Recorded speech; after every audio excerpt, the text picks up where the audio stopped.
Шум лісовий, колисковий,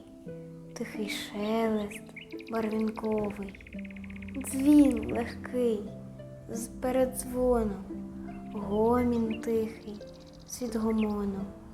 плач тужливий, сміх грайливий, біг струмочка говірливий, сага давня, казка дивна, пісня ніжна, переливна, шум лісовий, колисковий, тихий говір барвінковий.